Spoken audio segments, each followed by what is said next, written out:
الحمد للہ رب العالمین والصلاة والسلام علی سید الانبیاء والمرسلین وآلہ الطیبین الطاہرین ورضی اللہ عن الصحابۃ من المہاجرین والانصار ومن تبعہم بإحسان الی یوم الدین. اما بعد، اعوذ باللہ من الشیطان الرجیم. بسم اللہ الرحمن الرحیم. یا ایہا الذین آمنوا کتب علیکم الصیام کما کتب علی الذین من قبلکم لعلکم تتقون. صدق اللہ العظیم. عن ابی ہریرہ رضی اللہ تعالی عنہ ان رسول اللہ صلی اللہ علیہ وآلہ وسلم قال اذا جاء رمضان فتحت ابواب الجنہ. رواہ البخاری فی صحیحہ. ناظرین کرام، رمضان مبارک کا مہینہ ایک بار پھر ہماری زندگی کے اندر اللہ تبارک و تعالیٰ نے ہمیں نصیب فرمایا. اس پر ہم پروردگار کا جتنا بھی شکر ادا کریں، جتنی بھی تعریف اور حمد کریں اللہ رب العزت کی، وہ کم ہے.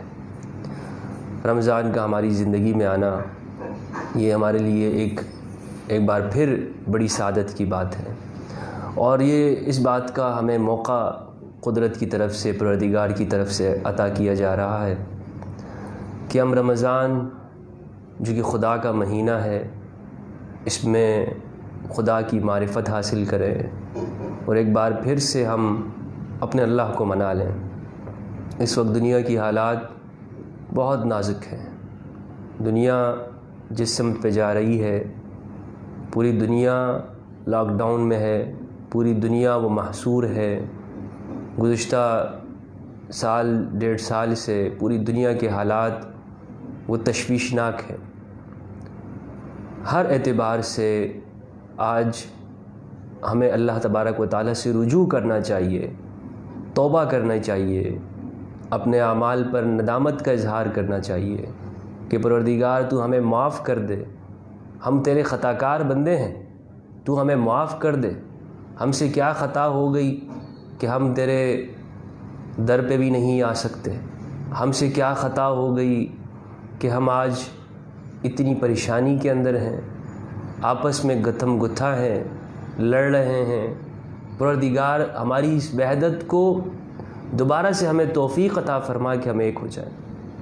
اس رمضان میں اللہ تبارک و تعالیٰ سے جتنا ہو سکتا ہے گڑ گڑا کے، عاجزی کے ساتھ، نیاز مندی کے ساتھ پروردگار سے معافی اور کے خواستگار ہونے چاہیے. ہمیں اللہ سے رجوع کرنا چاہیے. فی الفور اجتماعی طور پر پوری قوم کو، پوری ملت کو اللہ سے رجوع اور توبہ کرنی چاہیے. ضروری نہیں کہ توبہ گناہوں کے اوپر ہو، توبہ اس پر بھی ہوتی ہے کہ پروردگار ہم تیرے کام کو صحیح طور پہ ادا نہیں کر سکے، جس مقصد کے لیے تو نے ہمیں اس دنیا میں بھیجا ہے ہم اس میں کوتاہی کر رہے ہیں. تو یہ رمضان آ گیا ہے. رمضان المبارک کیا ہے؟ اس کا کیا مقصد ہے؟ کیا رمضان صرف بھوکے پیاسے رہنے کا نام ہے کہ صبح سے لے کر شام تک ایک پریکٹس کرنی ہے، مشق کرنی ہے، پیاسا رہنا ہے، نہ کھانا ہے نہ پینا ہے، نہ ازدواجی زندگی اور تعلقات قائم کرنے ہیں، تو بس روزہ ہو گیا، پھر شام کو افطاری ہو گئی، صبح سحری ہو گئی؟ یہ رمضان اس چیز کا نام نہیں ہے. اگر ہم نے رمضان اسی چیز کو سمجھا ہوا ہے تو یہ تو صرف بھوک اور پیاس ہے. بھوکا اور پیاسا رہنا یہ تو پریکٹس ہو رہی ہے، اور یہ پریکٹس بغیر رمضان کی بھی کی جا سکتی ہے. کیا ہم صرف اپنے جسم کی چربی کو کم کرنے کے لیے روزے رکھ رہے ہیں؟ کیا بدن کے اوپر موجودہ موٹاپے کو کم کرنے کے لیے کر رہے ہیں؟ یہ سب کون سا مقصد ہے؟ کیا معدے کی تیزابیت کو کم کرنے کے لیے، پیٹ کے اندر موجود کیمیائی مادوں اور فضلات کو جلانے کے لیے ہم یہ روزے رکھتے ہیں؟ کیوں رکھتے ہیں؟ مختلف دوائیوں سے بھی یہ پورا ہو سکتا ہے. مختلف طبیبوں کے پاس بھی جا کر انسان اپنے جسم کو، باڈی کو اچھا کر سکتا ہے. تو پھر ایسی کون سی باتیں ہیں؟ پروردگار ہم سے کیا چاہتا ہے کہ ہمیں روزے رکھوا رہا ہے؟ ہمیں پوری ایک ماہ کی جو پریکٹس پروردگار ہم سے کرانا چاہ رہا ہے، کس چیز کی ہے؟ کیا ہم روزے کے حقیقی مقاصد سے واقف ہیں؟ رمضان کے اس مہینے کے اندر کیا ہمیں یہ توجہ دلائی جاتی ہے کہ آپ نے روزہ کیوں رکھنا ہے؟ اس پہ غور کرنا ہے. اور آج میں اپنی اس ویڈیو کے اندر، اس پروگرام کے اندر ہم اسی پہ گفتگو کریں گے کہ رمضان المبارک کے حقیقی مقاصد کیا ہیں، روزہ کیوں رکھا جاتا ہے، نفوس کی اصلاح اور باطن کا تزکیہ اور قلب کی طہارت وہ اس رمضان المبارک میں کس طرح سے جلد ہو سکتی ہے، کس طرح رمضان المبارک اس کے لیے اکسیر ہے، کس طرح دلوں پہ موجود زنگ اور گناہوں کی وجہ سے دلوں پر آیا ہوا وہ گرد و غبار کس طرح چھڑایا جا سکتا ہے، کیسے ختم کیا جا سکتا ہے، کیسے رمضان کی اس بھٹی کے اندر اپنے نفس کو ہم مار سکتے ہیں اور خدا کی رضا حاصل کر سکتے ہیں۔ رمضان مبارک کے بارے میں بتاتا چلوں کہ رمضان جو ہے یہ عربی زبان کا لفظ ہے۔ رمضان اس کا معنی ہوتا ہے آگ کا جلانا، اس کا معنی ہوتا ہے تپش۔ آپ نے کبھی غور کیا ہوگا جب تپتی ہوئی دھوپ ہو اور وہ فرش پہ پڑ رہی ہو اور آپ ننگے پیر اس پہ چلے جائیں، آپ کے پیروں کا کیا عالم ہوتا ہے، اس کو کہتے ہیں رمضان۔ وہ جو جلن محسوس ہوتی ہے نا، وہ جب انسان پیر بھی نہیں رکھ سکتا ہے، وہ ہوتا ہے رمضان۔ رمضان کو عربی میں اس کو کہتے ہیں کہ یہ زمین رمضانی کیفیت کے اندر ہے، جل رہی ہے، اس پہ کوئی پیر نہیں رکھ سکتا ہے۔ اب یہ جو رمضان آیا ہے، اس رمضان میں کیا ہونا ہے، اس لفظ کی مناسبت کے ساتھ میں آپ کو بتاؤں گا۔ قرآن مجید کے اندر ہے، اللہ تبارک و تعالیٰ نے ارشاد فرمایا، یا ایھا الذین آمنوا کتب علیکم الصیام کما کتب علی الذین من قبلکم، اے ایمان والو تم پر صیام فرض کیے گئے ہیں، تم پر صیام فرض کیے گئے ہیں۔ کتبہ کتابت سے ہے لکھنا، مقرر کرنا۔ جب ہم کوئی چیز لکھ لیتے ہیں تو اس کا مطلب ہوتا ہے کہ اس کو ہم نے مقرر کر لیا ہے، اس کا مطلب ہوتا ہے کہ ہم نے اس کو فرض کر دیا ہے۔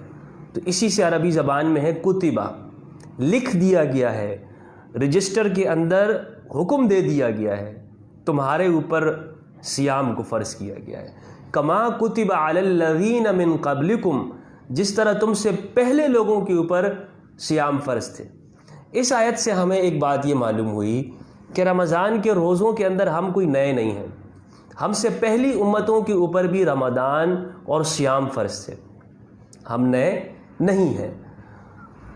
پہلے جو امتیں تھیں ان کے اوپر جو رمضان کے روزے فرض تھے وہ پورے 24 گھنٹے کا روزہ تھا، پورے 24 گھنٹے کا روزہ تھا، اور وہ اسے 24 گھنٹے رکھتے تھے۔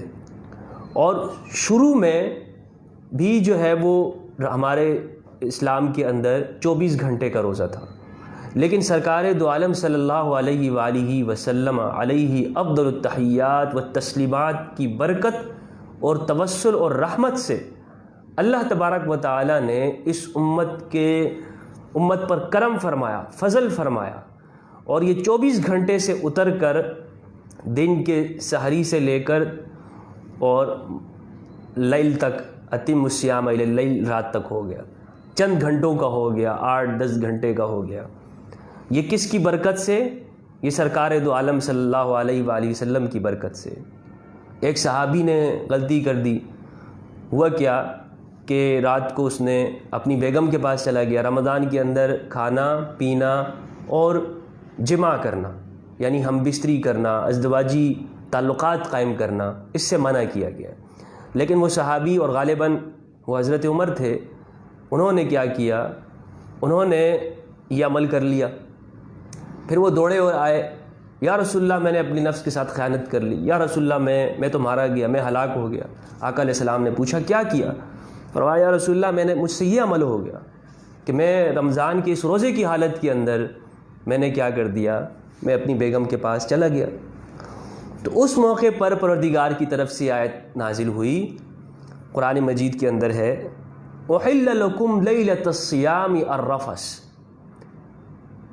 تمہارے لیے حلال کر دیا گیا ہے، جائز کر دیا گیا ہے رمضان کے روزے کی حالت میں، صیام کی حالت میں، رات میں، صیام کی رات میں آپ نے کیا کرنا ہے، الرفث الی نسائکم، اپنی بیگمات کے ساتھ تم تعلقات قائم کرو۔ الرفث الی نسائکم، تم کر سکتے ہو، رات کے وقت میں کر سکتے ہو۔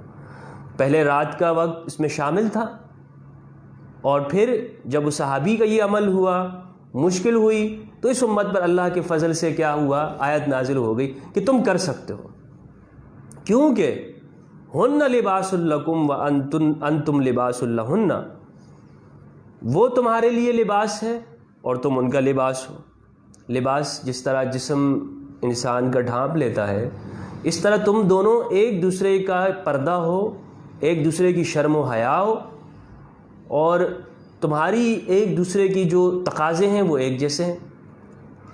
علم اللہ انکم کنتم تختانون انفسکم فتاب اللہ علیکم وعفا عنکم فالآن تباشروہن۔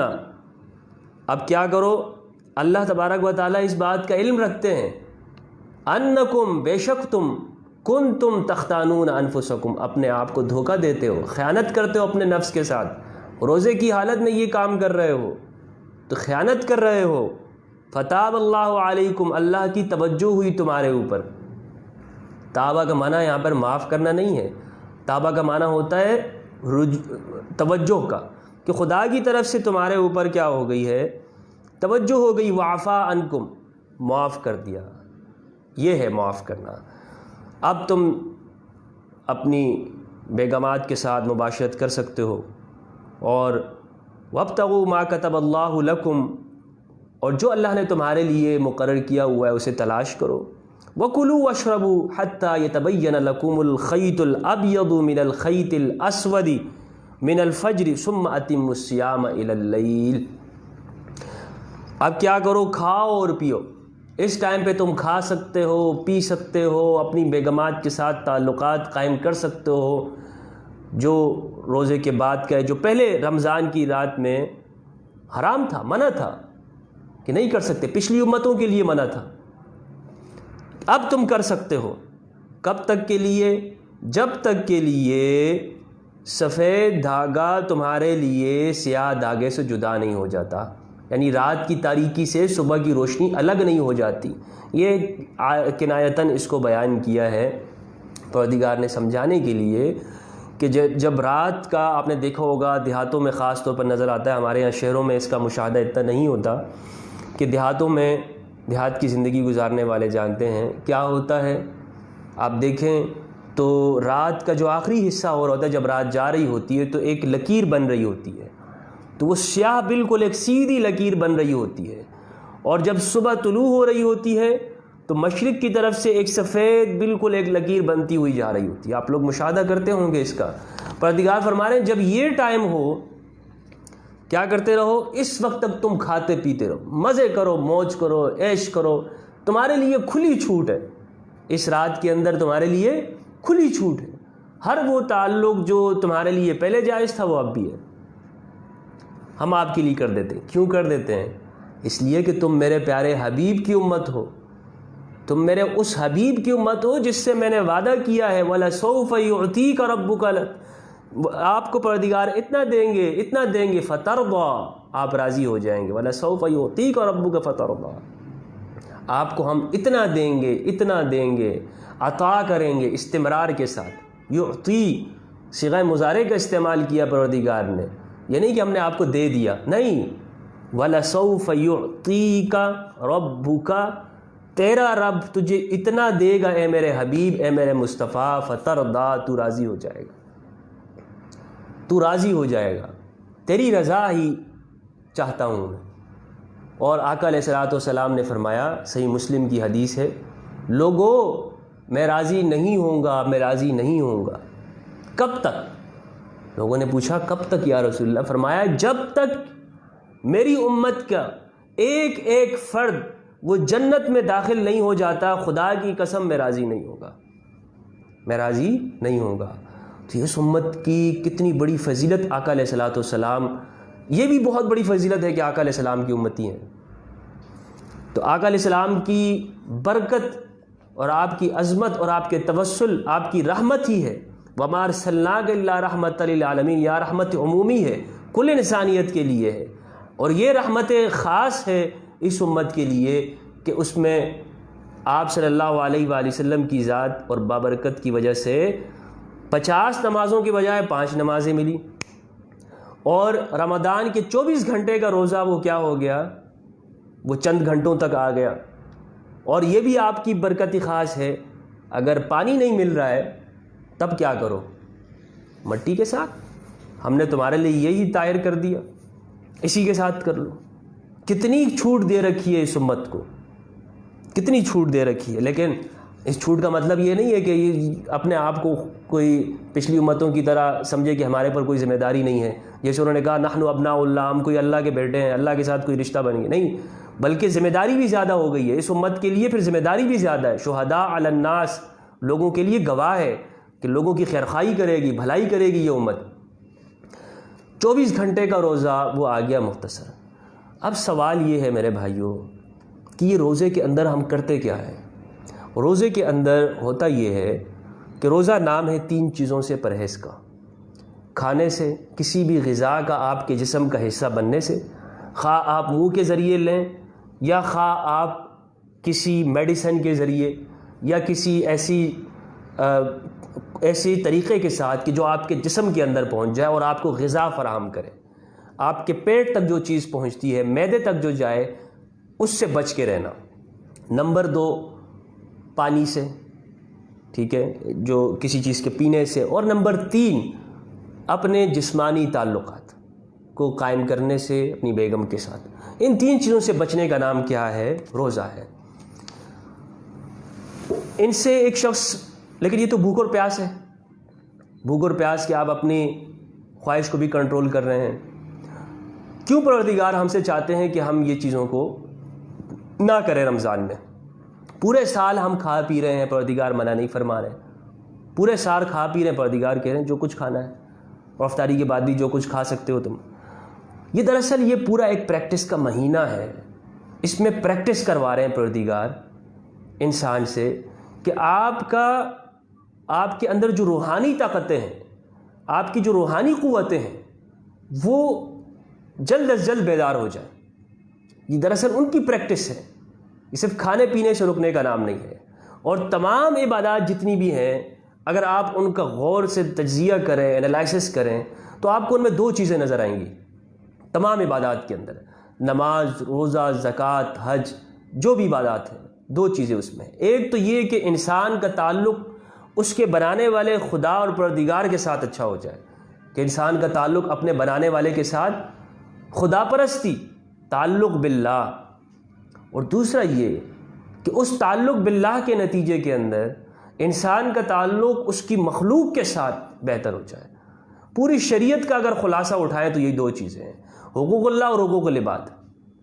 ایک شخص اگر حقوق اللہ بہت ادا کرتا ہے، نمازیں لمبی لمبی پڑھتا ہے، روزے، زکوٰۃ، حج سب کچھ کر رہا ہے، لیکن حقوق العباد کے اندر وہ صحیح نہیں ہے، درست نہیں ہے، تو قرآن مجید کے اندر سورہ ماؤن کے اندر پروردگار نے فرمایا فویل للمصلین، ان نمازیوں کے لیے ہلاکت ہے، الذین هم عن صلاتهم ساہون، جو اپنی نمازوں کو بھلائے ہوئے ہیں، الذین هم یراؤون ویمنعون الماعون، جو دکھلاوا کرتے ہیں، دکھلاوے کی نمازیں پڑھتے ہیں، اور ان کا پتہ کیسے چلے گا کہ دکھلاوے والی نمازیں کرتے ہیں؟ کسی شخص کا کیسے پتہ چلے گا؟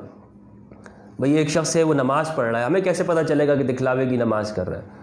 پروردگار نے اس کی پہچان بھی بتا دی ہے، ان دکھلاوے نمازیوں اور حاجیوں کی پہچان پروردگار فرماتے ہیں وَيَمْنَعُونَ الْمَاعُونَ، یہ لوگ چھوٹی چھوٹی چیزیں منع کرتے ہیں، چھوٹی چھوٹی چیزیں، معاون کہتے ہیں، یمنعون الماعون، معاون جیسے اتنی چھوٹی سی چیز ہو جس میں آپ کا کچھ نہ جاتا ہو، کوئی نقصان آپ کا نہ ہوتا ہو، اس کو معاون کہتے ہیں۔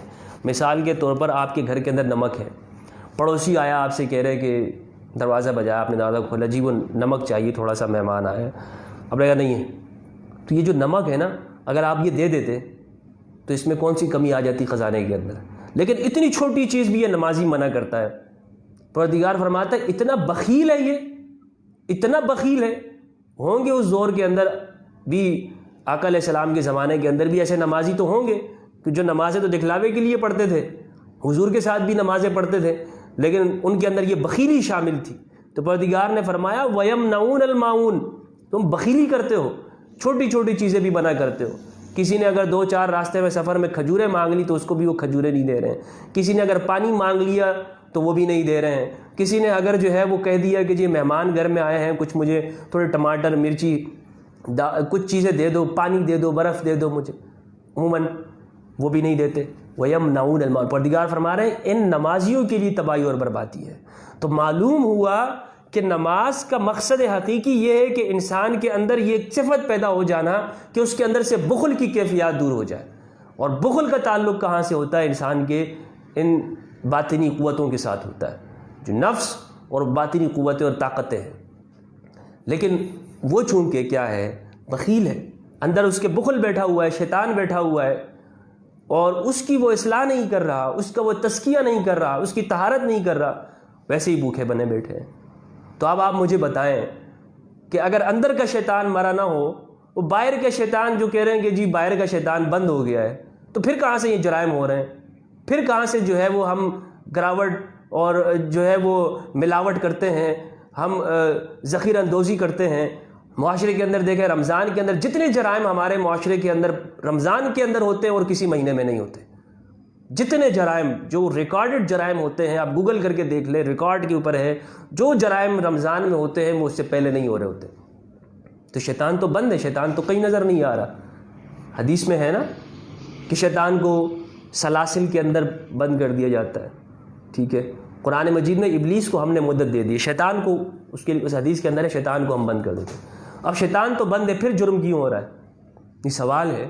شیطان بند ہو گیا ہے، اس کو ایک بالکل خانے کے اندر قید کر کے رکھ دیا ہے، جرم کہاں سے ہو رہا ہے؟ اس لیے کہ اس کے اندر جو موجود نفس ہے، جو لطیفہ ہے اس کے اندر، وہ تو زندہ ہے نا، اس کو تو اس نے نہیں مارا، اس کے لیے تو اس نے کوئی تیاری نہیں کی ہوئی۔ وہ تو پورا سال جس طرح کھلا ہوا سانڈ اندر گھوم رہا تھا، اسی طرح رمضان کے اندر بھی پڑا ہوا ہے۔ اس کو تو مارنے کے لیے اس کی نہ کوئی تیاری ہے، اس کو مارنے کے لیے نہ اس کا کوئی ذہن ہے۔ باہر کے شیطان بند ہو گئے، کوئی مسئلہ نہیں ہے۔ اندر شیطان کہتا ہے بھائی میں نے اپنا ایک ٹرانسمیٹر رکھا ہوا ہے تیرے اندر، وہ تمہارے اندر موجود ہے، باہر جتنی بھی تم کرتے ہو کرتے رہو، میں تمہیں ٹریک کرتا ہوں۔ جس طرح انسان کو ٹریک کیا جا سکتا ہے مختلف ڈیوائسز لگا کے، اسی طرح وہ شیطان ہمیں ٹریک کرتا ہے، اور اس کی جو ٹریکنگ ڈیوائس ہوتی ہے وہ ہمارے ناف کے اندر ہوتی ہے، اور وہ وہاں سے ہمیں ٹریک کر کے وہ اپنے سارے جو ہے نا وہ ہیک کرتا ہے۔ ہیکنگ جس طرح کی جاتی ہے کسی بھی چیز کی، سافٹ ویئر کی، تو وہ کیسے کی جاتی ہے؟ کہیں سے وہ کوئی چور دروازہ دیکھا جاتا ہے، کسی میں دیکھا جاتا ہے کہ جی یہاں پر یہ کمی ہے، تو وہاں سے وہ ہیکر اٹیک کر دیتا ہے۔ تو شیطان وہ دیکھتا ہے بھائی پورے انسان کا جو یہ بدن ہے، اس کے اندر میں کیسے اس کو ہیک کیسے کر سکتا ہوں، انسانی باڈی کو، ہیومن باڈی کو، تو ہیک ایسے کرتا ہے۔ اس کا پہلے سے ایک جو ناف کے اندر موجود اس کا نائب ہے وہاں بیٹھا ہوا ہے، ٹھیک ہے، وہ اس کا نائب ہے، اس کے ذریعے وہ وہاں پہ جاتا ہے اور وہ پورا جو ہے نا اس کی گیم وہ کیا کر دیتا ہے، اور اس کی پروگرامنگ کر لیتا ہے، وہ اپنے سارا سافٹ ویئر جا کے انسان کے اندر ڈال دیتا ہے، کرتا رہتا ہے۔ اور رمضان میں بھی کرتا رہتا ہے۔ رمضان میں اس بھائی وہ بڑے کو تو کر دیا نا، لیکن رمضان میں اس کے موجود ہر کارے کرتے رہتے ہیں۔ تو اب یہ ہے، اس کو ختم کرنا ہے رمضان کے اندر، ہم نے اس کو ختم کرنا ہے۔ اور یہ رمضان کا مقصد حقیقی ہے کہ ہم اس رمضان کی ان گھڑیوں کے اندر، جس گھڑی کے اندر ہمیں موقع ملا ہے کہ معاشرے کے اندر نمازیں پڑھی جا رہی ہیں، تراویح ادا کی جا رہی ہیں، پروردگار کا ذکر ہو رہا ہے، اور ایک روحانی کیفیت بنی ہوئی ہے پوری سوسائٹی کے اوپر۔ آپ دن بھر میں جو ہے وہ علل اعلان کچھ کھا نہیں سکتے ہیں، خوف پیدا ہو گیا ہے۔ تو اب کیا ہے، اس کے اندر موقع ہے، اور موقع یہی ہے کہ ہم نے اپنے اس نفس کی اصلاح کرنی ہے، اس نفس کا تزکیہ اور اس کو پاک کرنا ہے، اس شیطانی ٹرانسمیٹر کو، شیطانی ٹریکنگ ڈیوائس کو اندر سے نکال کر اس کو ختم کرنا ہے، اور اپنے دل کے تعلق کو جو ہے وہ خدا کے ساتھ بحال کر دینا ہے۔ یہ ہے رمضان کا مقصد حقیقی، کہ ہمارے اندر، اور پھر اس میں مخلوق خدا کی، جیسے میں نے آپ کو بتایا کہ مخلوق خدا کی پرواہ کرنا، یہ رمضان میں یوں سمجھے کہ اس کا دوسرا مقصد حقیقی ہے۔ پہلے نمبر میں نے آپ کو بتایا کہ اپنی باطن کا تزکیہ، اور باطن کا تزکیہ جب ہو جائے گا خدا کے ساتھ، ٹھیک ہے، تو اب یہ باطن کا تزکیہ ہوتا کیسے ہے؟ مثال کے طور پر باطن کا جو تزکیہ ہے نا وہ ایسے ہوتا ہے، ہمارے یہاں پر جو ہے وہ جو یہ دماغ کا حصہ ہے، یہ ہمیں کیا کہتا رہتا ہے؟ یہ ہمیں کہتا ہے بھائی یہ کرو وہ کرو، مختلف خیالات آتے رہتے ہیں، ٹھیک ہے۔ اب یہ آپ دیکھیں کہ آپ کو کہے گا کہ کھانا کھا لو، آپ کہو گے کہ نہیں، آپ اس کے سامنے آ کے کھڑے ہو گئے، اس کے سامنے آپ اس کے ساتھ جنگ شروع ہو گئی، آپ کی نفس کی اور قلب کی آپس میں جنگ شروع ہو گئی۔ نفس کہہ رہا ہے کھاؤ، یہ کہہ رہا ہے نہیں، نفس کہہ رہا ہے گناہ کرو، گناہ والی چیز کی طرف جاؤ، قلب کہہ رہا ہے نہیں۔ تو اب قلب غالب آئے گا، قلب کو آپ وہ آپ اس کا کہنا مان رہے ہیں، نفس کا کہنا نہیں مان رہے۔ تو قلب کیا ہو رہا ہے؟ قلب بیدار ہو رہا ہے، قلب کیا ہو رہا ہے؟ بیدار ہو رہا ہے۔ اور جتنا پورے رمضان میں آپ اپنے دل کا کہنا مانیں گے اور اپنے اس نفس کا کہنا نہیں مانیں گے، یہ کمزور ہوتا جائے گا۔ کیونکہ نفس، دیکھو نفس کو جو طاقتور ہوتا ہے نا، نفس کو جو طاقت ملتی ہے وہ اس سے ملتی ہے، بھوک لگی یار کھا لیتے ہیں، پیاس لگی یار چلو اچھی چیز پی لیتے ہیں، اچھا جنسی خواہش اور طلب ہوئی، چلیں جی یہ بھی پوری کر لیتے ہیں، ٹھیک ہے۔ تو اب وہ جتنا ہی اس کی بات کو مانا جا رہا ہے، اتنا ہی وہ نفس طاقتور ہو رہا ہے۔ رمضان میں آپ کو موقع ملتا ہے کہ آپ اس کو دھتکارتے ہیں، آپ کہتے ہیں کہ نہیں میں تمہاری بات نہیں مانوں گا، جاؤ دفع ہو جاؤ یہاں سے، میں تمہاری بات نہیں مانوں گا۔ یہ تو ہے انسان کے باطن کا تزکیہ۔ اچھا، یہ اس میں ایک دوسرا مقصد حقیقی جو ہے وہ ہے مخلوق خدا کی خدمت۔ یہ اس کا مقصد حقیقی یوں بھی سمجھ لیں کہ آپ کو بھوکا رکھا جا رہا ہے، پروردگار کہہ رہے ہیں کہ آپ نے کھانا نہیں ہے، کیا فائدہ ہے؟ کیوں نہیں کھانا؟ اس لیے نہیں کھانا، تم تو پورے سال کھاتے رہتے ہو۔ تمہیں کیا احساس ہوگا کہ جن کے گھر میں چولہا نہیں جلتا ان کا کیا حشر ہوگا؟ تمہیں کیا احساس ہے اس غریب کا، اس دیہڑی دار کا، اس شخص کا کہ جو بھوکا رہتا ہے؟ تمہیں تو پورے سال میں کھانا کھا رہے ہو، احساس نہیں پیدا ہو رہا کہ بھوک ہوتی کیا چیز ہے میرے بھائی، بھوک کتنی خطرناک چیز ہے۔ اور آقا علیہ السلام نے ارشاد فرمایا کاد الفقر ان یکون کفرا، قریب ہے کہ بھوک انسان کو کفر تک لے جائے، خدا کی ناشکری تک لے جائے۔ تو بھوکا رہنے کی انسان کو یہ پریکٹس کروائی جا رہی ہے کہ بابا تو بھوکا رہے، جب تو بھوکا رہے گا تجھے دوسرے کا خیال ہوگا، تجھے یہ خیال آئے گا کہ جس کے گھر میں چولہا نہیں جلتا اس کا کیا حالت ہے۔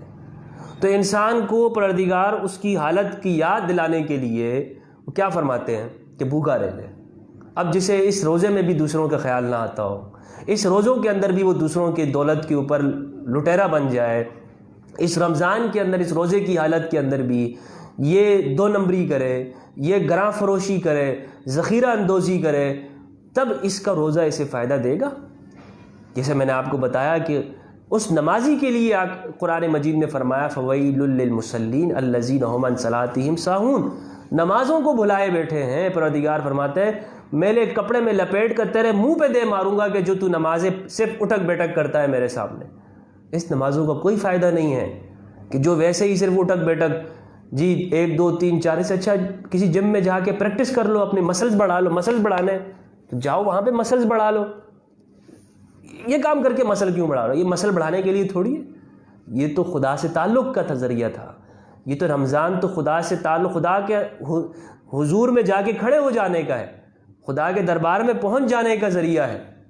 نماز، امام علی علیہ السلام کی نماز کیا تھی؟ فرماتے ہیں نماز ایسی تھی کہ آپ کے جسم پہ لگے ہوئے جو تیر ہوتے تھے جنگوں میں جو امام کو لگتے تھے، وہ نماز کی حالت میں ہٹائے جاتے تھے، نماز میں ان کو کچھ پتہ نہیں چلتا تھا، اتنا وہ خدا کی قدرت کے اندر، استغراق کے اندر رہتے تھے، خدا کی قدرت کے اندر، خدا کی تجلیات کے اندر، خدا کے حضور میں پہنچے ہوئے ہوتے تھے۔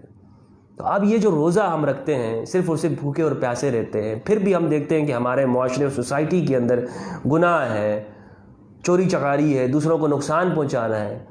اور رمضان میں نے خود دیکھا ہے کہ عصر کے وقت میں لوگ لڑ رہے ہوتے ہیں، بھوکے ہوتے ہیں نا، اندر سے شیطان نفس بھوکا ہے، اس کو تو کھانے کو چاہیے، جب وہ مل نہیں رہا اس کو کچھ تو ایک دوسرے کا سر توڑ رہے ہیں، ایک دوسرے کو مار رہے ہیں رمضان کے اندر۔ رمضان میں یہ کام، تو یہ کیا ہے؟ کیا اس کا فائدہ ہے؟ کیا اس بھوکے رہنے کا فائدہ ہوگا؟ تو ایک رمضان میں زیادہ سے زیادہ ہمیں یہ موقع ملتا ہے کہ اپنے نفس کی اصلاح کریں، اور دوسرا یہ کہ ہم اس کے مخلوق کی خدمت کریں۔ بھوکا ہے تو ہم اس کوشش کریں کہ اس کی بھوک کو ختم کریں۔ کوئی بھی شخص کسی بھی مذہب کا ہے، کہیں کا رہنے والا بھی ہے، چاہے ہمارا اپنا ہے، پرایا ہے، سگا ہے، یا کوئی ایسا شخص ہے جسے ہم جانتے ہی نہیں ہیں لیکن وہ مشکل کے اندر ہے، بھوکا ہے، اس کو روٹی چاہیے، تو ہم نے اسے روٹی پہنچانی ہے۔ آقا علیہ السلام نے فرمایا کہ جو اس میں کسی کو افطار کرائے گا تو اس کے لیے اتنا ثواب ہے کہ جتنا کسی کو کھلا رہا ہے، اور جو کسی کو کھلا دیا اس کو بھی اتنا ثواب ہے۔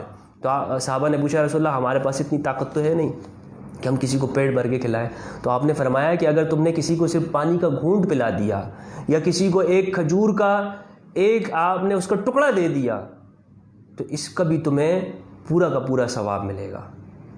یہ ترغیب ہے کہ آپ لوگوں کی بھوک کو ختم کریں، کسی کے دکھ میں اس کے کام آئے۔ ایک شخص کو پانی کی طلب ہو رہی ہے، آپ اسے وہ پانی پہنچائیں۔ صحابہ کرام رضوان اللہ علیہم کا جو عمل تھا وہ یہی تھا کہ وہ یؤثرون علی انفسہم، وہ اپنے اوپر دوسروں کو ترجیح دیتے تھے، کہ یؤثرون علی انفسہم ولو کان بہم خصاصہ، کہ اگر دوسروں کو ترجیح دیتے تھے اگرچہ وہ خود طلبگار ہوتے تھے۔ ایک جنگ کے اندر وہ مشہور واقعہ ہے کہ ایک جو ہے وہ آدمی کی ڈیوٹی لگی ہوئی تھی کہ تم زخمیوں کو پانی پلاؤ گے، تو آقا علیہ السلام کا دور تھا۔ ایک شخص نے آواز آئی، اس نے کہا کہ پانی، تو یہ شخص فوراً وہاں پہنچا۔ تو جب اس کو پانی دینے لگا تو اس کے قریب سے دور سے آواز آئی، اس نے کہا کہ پانی، تو اس زخمی نے کہا کہ جاؤ میرے بھائی کو پانی دے دو۔ وہ شخص جہاں اس کو پانی دینے کے لیے پہنچا، تیسرے کی آواز آئی، وہاں گیا تو چوتھے کی آواز آئی، اس نے کہا کہ اس کے پاس جاؤ، دوسرے نے کہا اس کے پاس جاؤ۔ تو جب اس کے پاس پہنچا تھا اس کی روح چلی گئی، پھر اس نے کہا چلو واپس چلتا ہوں، واپس آیا اس کی بھی روح نکل گئی۔ اس طرح پہلے تک آیا سب کی روح جا چکی تھی۔ یہ کیا ہے؟ اپنے اوپر دوسروں کو ترجیح دینا، اپنی انا کو، اپنے آپ کو پیچھے کر کے دوسروں کو آگے لانا، اپنے اگر نمبر نہیں مل رہا ہے، اپنا نمبر نہیں مل رہا ہے، دوسرے کو آگے کر دینا۔ یہ اخلاق ہے جو ہمارے اندر تہذیب پیدا کر رہا ہے پروردگار، کہ یہ تہذیب اور یہ اخلاق ہمارے سدھر جائیں، سنور جائیں۔ اگر یہ اخلاق نہیں ہوتے، اگر ہماری تہذیب اس طرح نہیں بن جاتی، اگر ہمارے باطن کا تزکیہ نہیں ہو پاتا، اگر ہم یہ چھوٹی چھوٹی چیزیں رمضان کا یہ خیال نہیں کر پا رہے ہیں کہ ہم لائن کے اندر کھڑے ہیں، ہم دیکھ رہے ہیں رش ہے اور ہم کسی دوسرے کو آگے جانے دیں، ہم یہ نہیں دیکھ رہے ہیں کہ ہم کسی جگہ پر کسی کو ضرورت پڑ رہی ہے اس کو آگے کر دیں، اور خود ہر بندہ اپنا چکر لے، اپنا جو ہے وہ لینے کے اس میں ہوتا ہے کہ جی مجھے نمبر مل جائے، میں نکل جاؤں۔ رمضان میں آپ دیکھیں کیا ہمارے اندر یہ اخلاق اور یہ رویے پائے جا رہے ہیں؟ کیا ہماری تہذیب نفس ہو رہی ہے؟ کیا ہمارے اندر موجود برے اخلاق، برے رویے وہ ختم ہو رہے ہیں؟ کیا ہمارے اندر رمضان اثر کر رہا ہے یا نہیں کر رہا؟ اگر وہ رمضان ہمارے اندر اثر نہیں کر رہا، ہم صرف اور صرف پریکٹس کے لیے بھوکے ہیں، تو میرے بھائی یہ آپ رمضان کے علاوہ بھی بھوکے رہ سکتے ہیں۔ آپ کو اپنے پیٹ کا چربی کم کرنی ہے، وزن کم کرنا ہے، دوسرے مہینوں میں بھی آپ کر سکتے ہیں، تو یہاں اس میں پھر ریاکاری کرنے کی کیا ضرورت ہے؟ تو اصل مقصد حقیقی طرف اللہ تبارک و تعالی ہم سب کو لے کر آئے کہ ہم اس رمضان کے مقصد حقیقی کو جانیں اور ہم اپنے نفس کا اصلاح کر سکیں، باطن کا تزکیہ کر سکیں۔ ایک حدیث ہے جو کہ سرکار دو عالم صلی اللہ علیہ وآلہ وسلم ہر رمضان المبارک کے آغاز کے اندر، استقبال کے اندر، وہ سرکار دو عالم صلی اللہ علیہ وآلہ وسلم وہ خطبہ دیا کرتے تھے، اور وہ آقا علیہ الصلوۃ والسلام یہ بتاتے تھے کہ تم نے اس رمضان کی فضیلت کیا ہے، کیسے گزارنا ہے۔ حضرت سلمان فارسی رضی اللہ تعالی عنہ سے روایت ہے، فرماتے ہیں خطبنا رسول اللہ صلی اللہ علیہ وآلہ وسلم فی آخر یوم من شعبان، شعبان کے آخری دنوں میں سرکار دو عالم نور مجسم صلی اللہ علیہ وآلہ وسلم نے خطبہ دیا، ہمیں کیا دیا؟ خطبہ دیا، تقریر فرمائی آقا علیہ السلام نے۔ فقال، آپ نے فرمایا، یا ایھا الناس، اے لوگو، قد اضلکم شہر عظیم، قد اضلکم شہر عظیم، تمہارے اوپر قد اضلکم شہر عظیم، تمہارے اوپر ایک عظیم مہینہ سایہ فگن ہوا ہے۔ شہر مبارک، یہ مبارک مہینہ ہے۔ شہر فیہ لیلۃ خیر من الف شہر، اس میں، اس مہینے کے اندر ایک رات ہے، خیر بہتر ہے، من الف شہر، 1000 مہینوں سے، لیلۃ القدر۔ جعل اللہ صیامہ فریدۃ، اللہ نے اس کا روزہ فرض کیا ہے، مقرر کیا ہے۔ رمضان کا روزہ فرض کیا ہے۔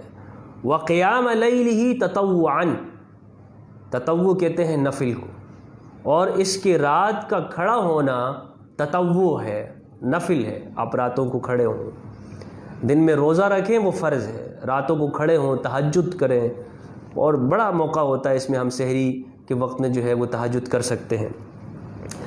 من تقرب فیہ بخصلۃ من خصال الخیر، من تقرب فیہ بخصلۃ من خصال الخیر کان کمن ادى فریضۃ فیما سواہ۔ اس میں جو بھی کسی بھی قسم کی بھلائی اور نیکی کی قسم کا عمل کرے گا، نیکی کا عمل کرے گا، وہ کیا ہوگا؟ کان کمن ادى فریضۃ فیما سواہ، کسی نے نیکی کا کام کیا، وہ ایسا ہے گویا کہ اس نے دیگر مہینوں کے اندر فرض سر انجام دیا ہو۔ ومن ادى فریضۃ فیہ کان کمن ادى 70 فریضۃ فیما سواہ، اور جس نے اس مہینے کے اندر ایک فرض ادا کیا، اس نے ایسے کیا گویا کہ اور دیگر مہینوں کے اندر اس نے 70 فرائض سر انجام دیے ہوں، 70 فرائض سر انجام دیے ہوں۔ وَهُوَ شَهْرُ الصَّبْرِ، یہ صبر کا مہینہ ہے۔ وَالصَّبْرُ ثَوَابُهُ الْجَنَّةُ، صبر کا ثواب جنت ہے، صبر کا ثواب جنت ہے۔ وَشَهْرُ الْمُوَاسَاةِ، اور یہ غمخواری کا مہینہ ہے، ایک دوسرے کے ساتھ دکھ درد بانٹنے کا مہینہ ہے، ایک دوسرے کے کام آنے کا مہینہ ہے، تعاون کرنے کا مہینہ ہے، دکھ کا مہینہ ہے، ایک دوسرے کے ساتھ آپ دوسرے کے دکھ ایک بانٹے، شیئر کریں۔ وَشَهْرٌ يَزْدَادُ فِيهِ رِزْقُ الْمُؤْمِنِ، اور یہ ایسا مہینہ ہے اس میں مومن کا رزق بڑھ جاتا ہے، مومن کا رزق بڑھ جاتا ہے۔ من فطر فیہ، اس کا معنی یہ ہو سکتا ہے کہ رمضان میں جو رمضان کو اس کے حقیقی مقصد کے ساتھ پورا کرے گا تو اس کی روزی کو بڑھا دیا جائے گا۔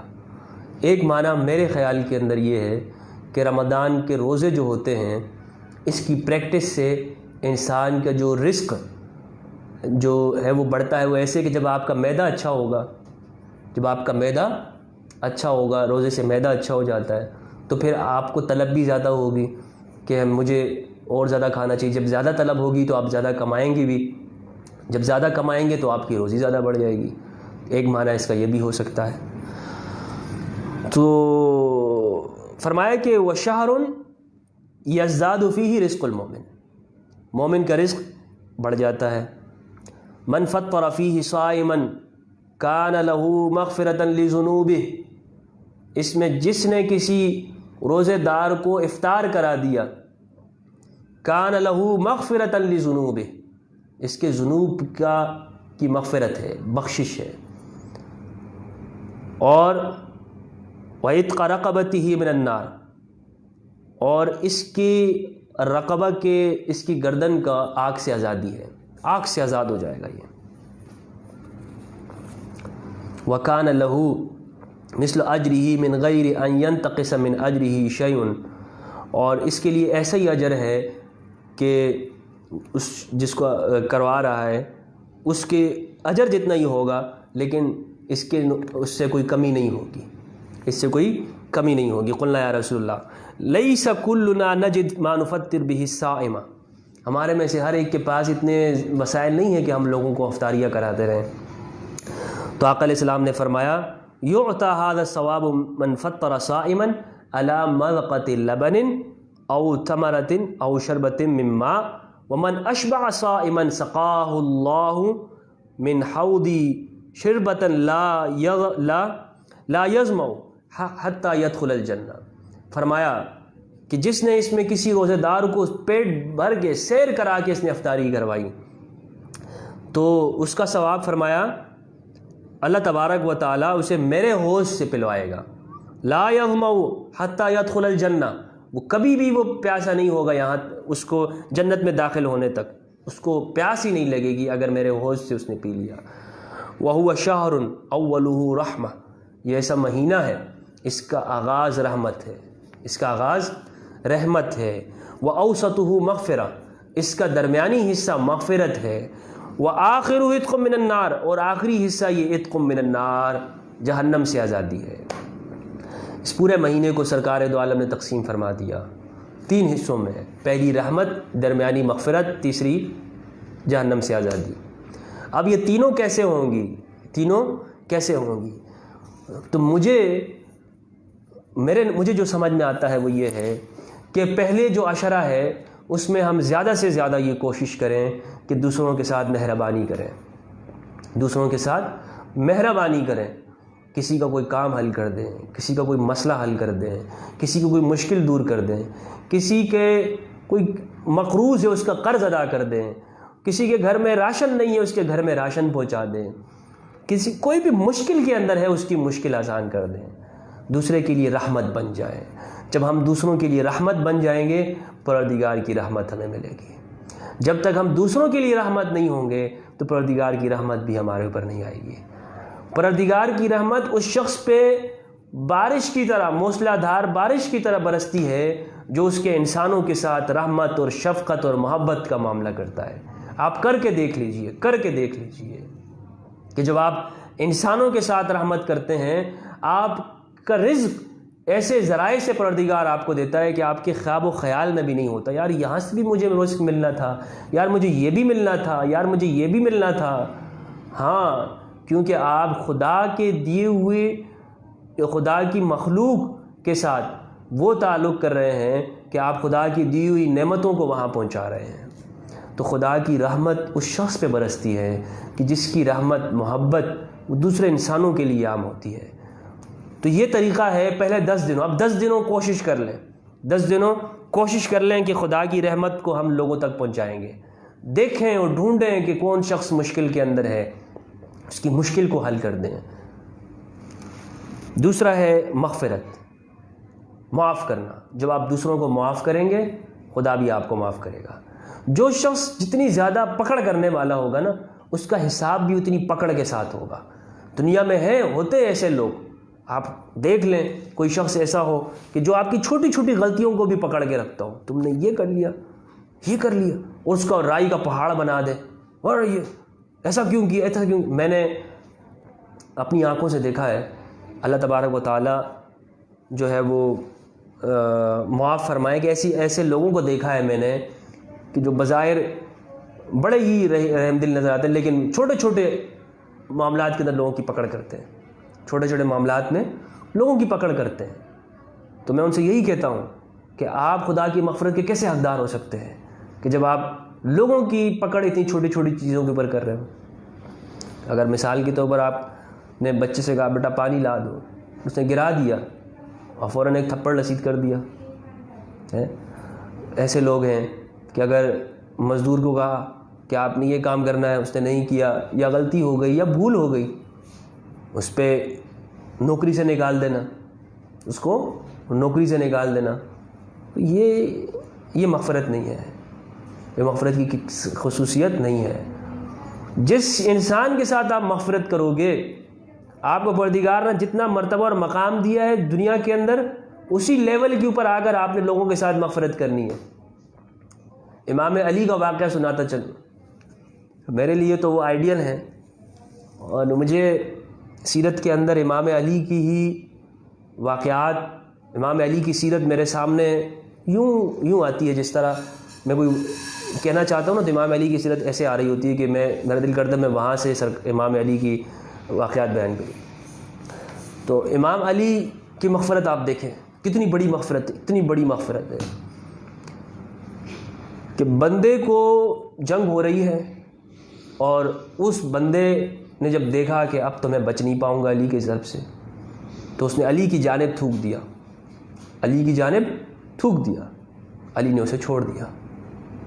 اس نے کہا کہ علی ایسا کیوں کیا تم نے؟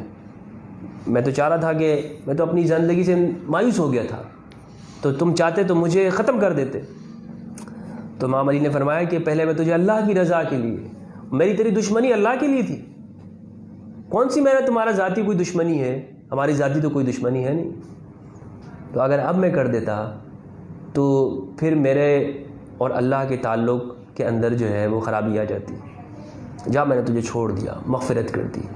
امام علی اتنے مغفرت فرمانے والے تھے، اتنے بخشنے والے تھے، ایک شخص نے جنگ کے اندر میں صفین کے اندر اپنی شرمگاہ کھول دی، اس نے دیکھا کہ اب علی سے تو بچ نہیں سکتا ہوں، امام علی نے اپنا چہرہ پھیر دیا، اس کو جانے دیا، معاف کر دیتے امام علی نے۔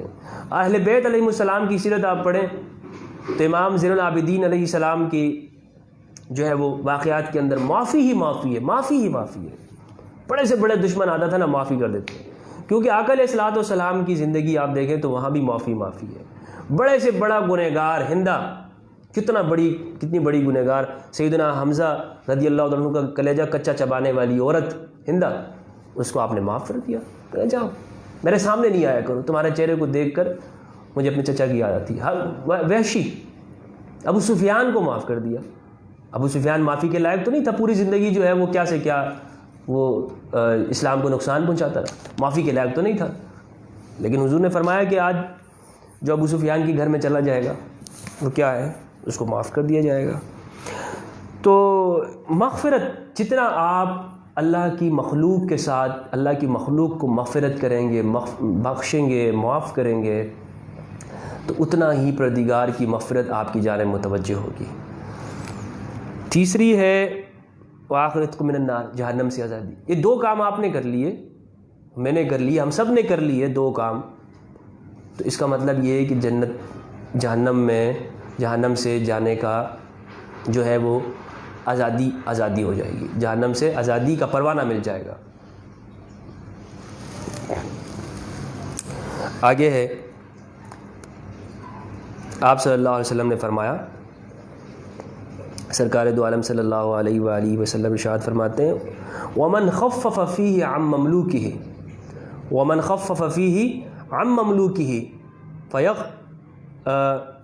فَيَغْفَرُ اللَّهُ لَهُ وَآتَقَهُ مِنَ النَّارِ۔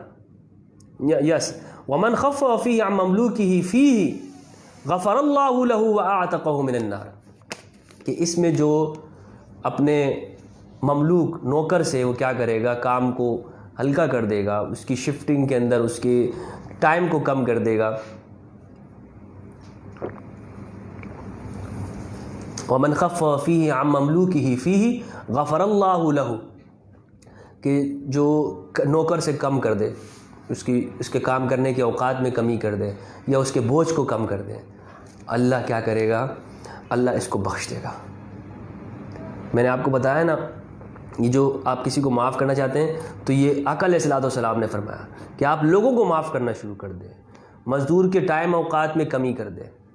میری گزارش ہے ان لوگوں سے کہ جن کے ماتحت لوگ کام کرتے ہوں، فیکٹری مالکان سے، ان لوگوں سے، دکانداروں سے، جن کے ماتحت لوگ ہوں، آپ کیا کریں، آپ اس مہینے کے اندر یا تو لوگوں کو چھٹی دے دیں، اور اگر چھٹی نہیں دے دیں کیونکہ کام کرنا ہوتے ہیں وہ بھی ضروری ہیں، تو آپ وقت کو اتنا کم کر دیں کہ وہ آسانی کے ساتھ گھر چلا جائے، آرام کر سکے، ریسٹ کر سکے، اللہ کی عبادت کر سکے، اور اپنے گھر کے لیے وہ افطاری کا انتظام کر سکے۔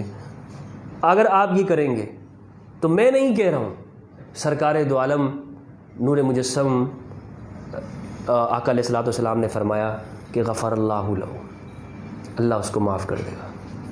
مغفرت کا آپ کے پاس آسان نسخہ ہے، اگر آپ کے ماتحت لوگ ہیں، آپ چاہتے ہیں مغفرت ہو جائے تو یہ کام کرتے ہیں، اپنے اوقات کی، اپنی کمپنی کے اوقات میں ٹائمنگ کی جو ہے اس میں کمی کر دیں۔